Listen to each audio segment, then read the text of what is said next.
حضرت ابو بکر صدیق. میں نے کہا یہ محبت کی جنگ ہوتی ہے نا. حضرت علی کے ایک بھائی تھے جناب عقیل. جناب عقیل وہ جب انہوں نے کلمہ پڑھا تو نبی پاک کے بڑا قریب رہنے لگے, اور میرے نبی کریم صلی اللہ علیہ وسلم بھی ان سے بڑا پیار کرتے. حضور فرماتے تیرا کلمہ پڑھنے کی مجھے ڈبل خوشی ہوئی ہے. یا رسول اللہ کس طرح؟ فرمایا ایک میرا تو صحابی بنا ہے, دوسرا تو میرا بھائی تھا مسلمان ہو گیا ہے. حضور بڑا پیار کرتے. اب یہ محبت جو ہوتی ہے نا اس میں دوڑ بھی لگتی ہے اور یہ بری نہیں ہوتی, یہ دوڑ بڑی اچھی ہوتی ہے. حضرت عقیل اب قریب رہنے لگے. میں نے عرض کیا کہ نبی پاک اپنے ذاتی کام حضرت صدیق اکبر کو بتاتے تھے. گھوڑے کی تیاری کر, فلاں کام کرنا ہے, سیدہ فاطمہ کی شادی کرنی, ہر معاملے میں سیدنا صدیق اکبر پیش تھے. اب جب عقیل بن ابی طالب آئے تو حضور کا پیار تھا ان سے بھی, اب محبت کی جنگ چھڑ گئی. اب جناب عقیل کہتے ہیں میں کہنے لگا یار یہ کہیں پیچھے ہوتا ہی نہیں, ہر معاملے میں اسے پیچھے بٹھاؤ بھی تو آگے آ جاتا ہے, اس نے کیا کمال کر دیا ہے. کہتے ہیں آہستہ نا میں جوان تھا, ابھی نوجوانی کا عالم تھا, تو وہ خاص پہلو میں سمجھنے سے ابھی قاصر تھا. توجہ ہے آپ کی؟ کہتے ہیں ایک دن نا بڑی باتوں میں حضور فرماتے ابو بکر میرا گھوڑا تیار کرو, تو کہتے ہیں میں دوڑ, کہتا تو چھوڑ میں کرتا ہوں. کہتے ہیں وہ چپ کر جاتے. جتنی جگہ وہ مجھ سے بن سکا میں نے روکا. حضرت صدیق اکبر بولے, کہتے ہیں ایک دن نا مسجد کی پہلی صف میں بیٹھا تھا. میں نے پچھلے جمعے بھی کہا تھا اگے ہو بوے جڑا پہلوں آئے, یہ حکم ہے نا حدیث میں, پہلے آئے اور آگے بیٹھ جائے, گدنے پھلانگنے سے منع کیا. کہتے ہیں ابو بکر صدیق, توجہ ہے آپ کی, ان کی عادت تھی کہ جمعے والے دن مسجد کی صفائی کرتے اور صفائی کر کے سب سے آگے بیٹھ جاتے. بات ذرا میں نے قریب ہو کے سن دی, پاس بیٹھ جاتے. عقیل بن ابی طالب کہتے ہیں میں بھی آیا سیدنا صدیق اکبر, اور مجھے کئی دنوں سے جلال تھا کہ یہ پیچھے ہوتا ہی نہیں. کہتے ہیں میں آیا تو حضرت ابو بکر آگے بیٹھے تھے, تو میں نہ جان بوجھ کے, بچہ تھا اور محبت تھی سرکار سے, ابو بکر سے بغض نہیں کوئی, خدا رہا اس بات کو ضرور ذہن میں رکھیں. فرماتے میں نے کہا ابو بکر اٹھ. مزے کی بات یہ ہے کہ جس مسجد میں صدیق اکبر بیٹھے ہیں اس کی جگہ بھی انہوں نے خرید کے دی ہے. مسجد نبوی کی زمین کی سب سے پہلی رقم حضرت ابو بکر صدیق نے ادا فرمائی. اٹھ. کہتے اٹھے, پیچھے چل. توجہ ہے آپ کی؟ آنکھ کے تو ویکھے کو کسی نے, پاویں ماڑا ہوئے تو پاویں تو چھوٹا بندہ آکھے تو پھر تو دی خیر ہی نہیں, عمر میں چھوٹا ہو یا مال میں. اٹھ چل پیچھے. اللہ اکبر. حضرت علی دیکھ رہے تھے. کہتے ہیں سیدنا صدیق اکبر اٹھے پچھلی صف میں, پھر اس سے پچھلی صف میں, پھر اس سے پچھلی صف میں, 7ویں صف میں پہنچ گئے اور وہاں ہاتھ باندھ دیے. کہنے لگے شہزادے اجازت دے تو یہاں بیٹھ جاؤں, تو رسول اللہ کا خاندان ہے, اجازت دے تو یہاں بیٹھ جاؤں. حضرت عقیل کہتے ہیں بیٹھ جاؤ. حضرت ابو بکر صدیق چپ کر کے پیچھے مل جائے وہی کافی ہے. 7ویں صف میں شہزادے یہاں بیٹھ جاؤں. میں بیٹھ جا. ہاں بیٹھ گئے. نماز جمعہ پڑھا, سب چلے گئے. حضرت علی حضور کی بارگاہ, یا رسول اللہ عقیل کو تو کچھ سمجھائے. حضور نے فرمایا کیا ہوا؟ کہ حضور اکثر ابو بکر صدیق سے یاڑ جاتا ہے, آج بھی پہلی صف سے اٹھا کے 7ویں صف میں. شکایت تو حضرت عقیل کی لگ رہی ہے نا, اور حضور فرماتے علی تو عقیل کی چھوڑ, بتا ابو بکر نے کیا جواب دیا ہے. تو ابو بکر کی بتا, تو اس کی چھوڑ, تو اس کی, تو میرے دوست کی, میرے یار کی, میرے خلیل کی بتا. تو حضرت علی رو پڑے. کہنے لگے محبوبہ ابو بکر جیسا درد کہاں سے ڈھونڈ کے لائے. تو چپ کر کے 7ویں صف میں گیا اور اس نے کہا تو خون رسول ہے, تیری نسل پاک میں ہے بچہ بچہ نور, تو ہے نے نور تیرا سب گھران. چپ کر کے بیٹھ گئے. حضور نے فرمایا بلاؤ ابو بکر کو, عقیل کو بھی بلاؤ. دونوں آ گئے. حضور نے فرمایا ابو بکر جمعے میں کیا ہوا ہے؟ عرض کی حضور کچھ بھی نہیں. حضور نے فرمایا تجھے کسی نے صف سے اٹھایا؟ کہا نہیں یا رسول اللہ نہیں. آپ کو کس نے بتایا؟ حضور کیا؟ فرمایا نہیں میں نے سنا ہے کہ تجھے عقیل نے. کہا حضور وہ شہزادے آئے تھے, انہوں نے یار اتنا جذبہ دنیا کہاں سے ڈھونڈ کے لائے گی. بلے شاہ اوتھے ککھ نہیں بچدا جتھے عشق نے لایا ڈھیرا. کہا حضور یار یہ لفظ تاریخ میں ڈھونڈو گے تو نہیں ملے گے. میرے ابو بکر صدیق کیا فرماتے ہیں؟ کہا حضور وہ نسل رسول کا شہزادہ ہے نا, اس نے ابو بکر کو 7ویں صف میں ابو بکر کا بیٹھنا پسند کیا تو ابو بکر راضی ہے. حضور اس نے یہاں بیٹھنا پسند کیا, تیری نسل پاک میں بچہ بچہ نور, تو ہے نے نور تیرا. اور کہا حضور وہ خاندان ہے, میں خادم ہوں, فرق تو ہے نا. تو وہ خاندان ہے، میں خادم ہوں۔ میرے رسول کریم صلی اللہ علیہ وسلم نے بلایا جناب عقیل کو، ڈانٹا نہیں، محبت فرمائی۔ سرکار نے فرمایا عقیل بیٹے بیٹھ جا، میں تجھے سمجھاؤں۔ پھر حضور نے بات چھیڑی، فرمایا تجھے پتہ ہے میرا ابو بکر کون ہے؟ عرض کی حضور میں، فرمایا نہیں سن، مکے میں سارا مکہ میرا دشمن تھا، یہ میری تنائیوں کا دوست تھا۔ فرمایا لوگ تلواریں لے کے آتے تھے مجھے مارنے، اور اس کی تلوار اٹھتی تھی، کہتا تھا پہلے میں مروں گا پھر کوئی مصطفیٰ تک جائے۔ تجھے پتہ ہے یہ کون ہے؟ حضرت ابو بکر صدیق ہاتھ باندھے، حضور میں نوکر ہوں یا رسول اللہ، میں نے کوئی شکایت ہی نہیں کی۔ فرمایا عقیل یار ادھر بیٹھ بیٹے، میں تجھے بتاؤں۔ کہا لوگ مجھے شیب ابی طالب میں قید کر آئے تھے، میری بیٹیاں پتے کھا کے گزارا کرتی تھی، یہ ابو بکر تھا پورے مکے میں جو ظلم سہ کے میرے تک غلہ اور اناج لے کے آتا تھا۔ فرمایا عقیل ادھر آ، میں تجھے بتاؤں، تیرا خاندان تیرا قبیلہ سوائے مولا علی شیر خدا کے، فرمایا وہ سب لوگ میرے ساتھ پیار کرتے تھے، ہمارے اوپر انہوں نے مکے کی زمین تنگ کر دی۔ فرمایا میں مکے سے نکلا تھا، ابو بکر کی بیٹی غار ثور میں کھانا پکا کے لاتی تھی، اس کا بچہ بکریوں کا دودھ لے کے آتا تھا۔ فرمایا یہ جان پہ کھیل کے میری نگرانی کرتا تھا۔ فرمایا تجھے پتہ ہے جس جگہ تو بیٹھا ہوا ہے نا، یہ مسجد کی زمین بھی ابو بکر صدیق نے خرید کے دی۔ حضرت سیدنا عقیل یا رسول اللہ غلطی، حضرت ابو بکر کہتے ہیں حضور واللہ و رسول و منو، میرے اوپر اللہ رسول کے احسان ہے۔ آخری لفظ میرے حبیب نے کہے، حضور نے فرمایا عقیل میرے پاس جس کے بھی پیسے آتے ہیں میں بگانے سمجھ کے خرچ کرتا ہوں، میں کہتا ہوں فلانے کے ہیں، وہ پوچھے گا کہاں لگے، لیکن ابو بکر کے پیسے آتے ہیں تو میں اپنے سمجھ کے خرچ کرتا ہوں۔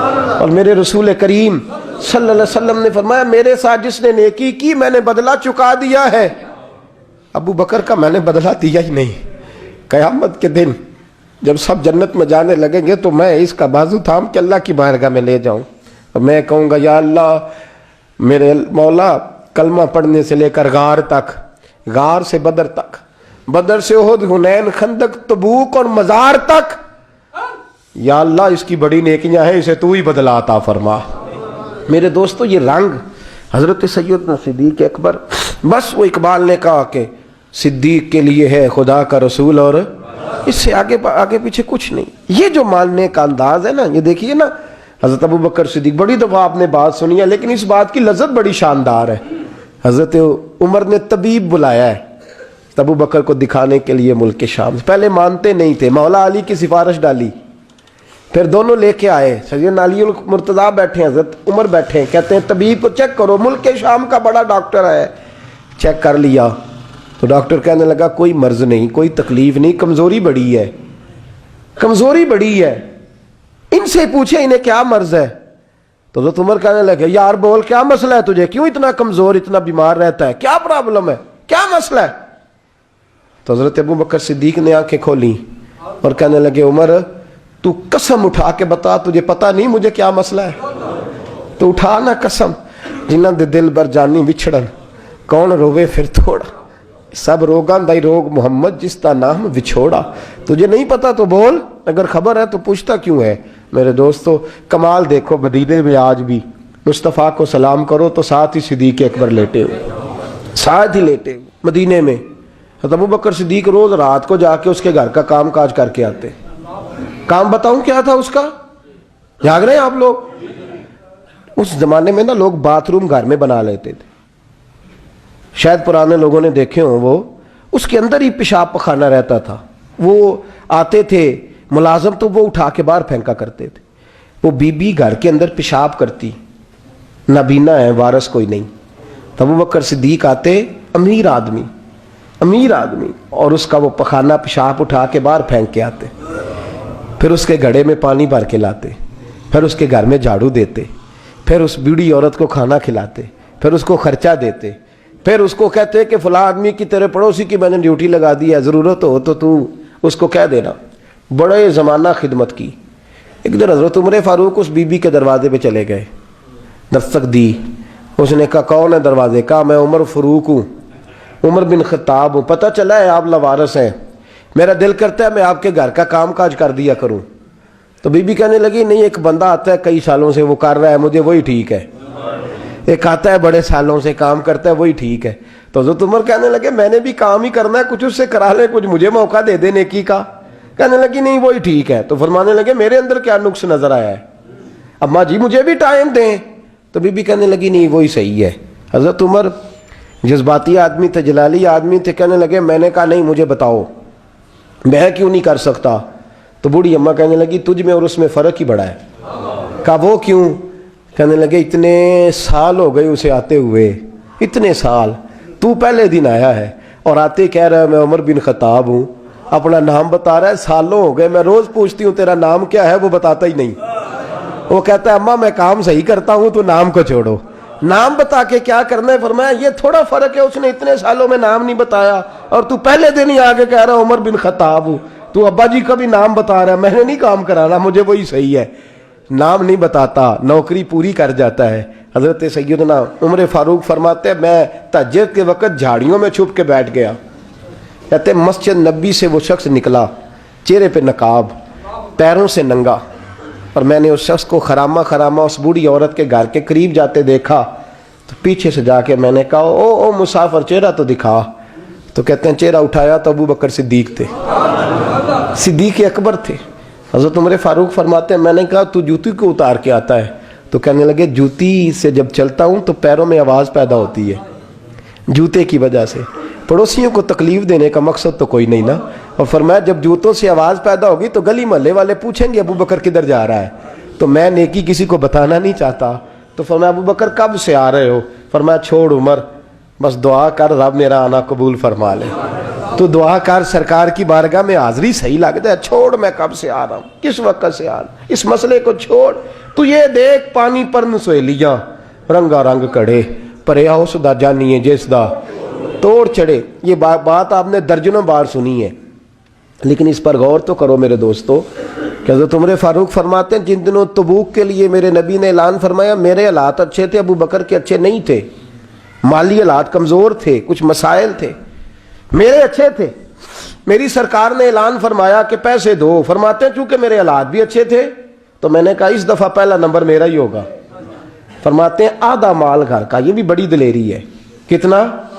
بولیے اتنے تے ابے نو نہیں دس دے ساڑھے کو پیسے کنے نے، کہتے ابا جی مانگنا لین، والد صاحب کو نہیں بتاتے، ہماری جیب بکھری ہوتی ہے، ایسے ہی نانا کو مانگی نہ لے۔ آدھا مال حضرت عمر فاروق فرماتے ہیں آدھا مال میں نے بانٹ کے حضور کی بارگاہ میں، اور ساتھ میرا ارادہ ہے کہ ابو بکر آج میں نہیں تجھے آگے گزرنے دیتا۔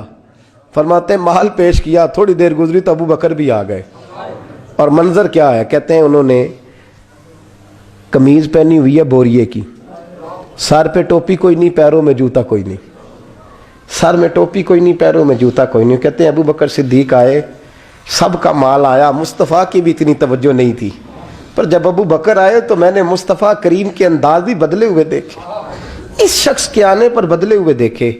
فرماتے ہیں میرے رسول پاک کے سامنے ہر چیز ابو بکر نے قدموں میں ڈھیر کر دی، اور ڈھیر کر کے نا چیزیں رکھ کے تو فٹافٹ پچھلی سائڈ پہ، کسی کو پتہ نہ چل جائے، پچھلی سائڈ پہ حضور کے۔ تو حضور نے فرمایا ابو بکر سامنے آنا، گھر کیا چھوڑ کے آیا ہے؟ فرمایا ہر چیز، پیچھے بیٹھ گئے۔ تو محبوب نے بازو تھام کے آگے کیا، فرمایا کیا چھوڑ کے آیا گھر؟ یہ اس بات پہ بات آپ نے پہلے بھی سنی ہے، لیکن ان لفظوں پہ غور کرو۔ ابو بکر نے یہ نہیں کہا حضور کچھ بھی نہیں میں سارا کچھ لے، یہ لفظ کہا ہی نہیں۔ اللہ کرے ہمیں اس عقیدے کو سمجھیں، اس نظریے کو۔ یہ ترمذی اور مشکات دونوں میں یہ لفظ موجود ہے۔ یہ نہیں کہا حضور کچھ بھی نہیں سارا کچھ لے آیا ہوں، یہ نہیں فرمایا۔ حضور نے فرمایا ابو بکر کیا چھوڑ کے آئے ہو گھر؟ توجہ ہے آپ کی؟ لفظ دیکھیں، کہا ما ابقیت اللہ و رسولہ، یا رسول اللہ گھر میں خدا کو بھی چھوڑ آیا ہوں، محمد مصطفیٰ کو بھی چھوڑ آیا ہوں۔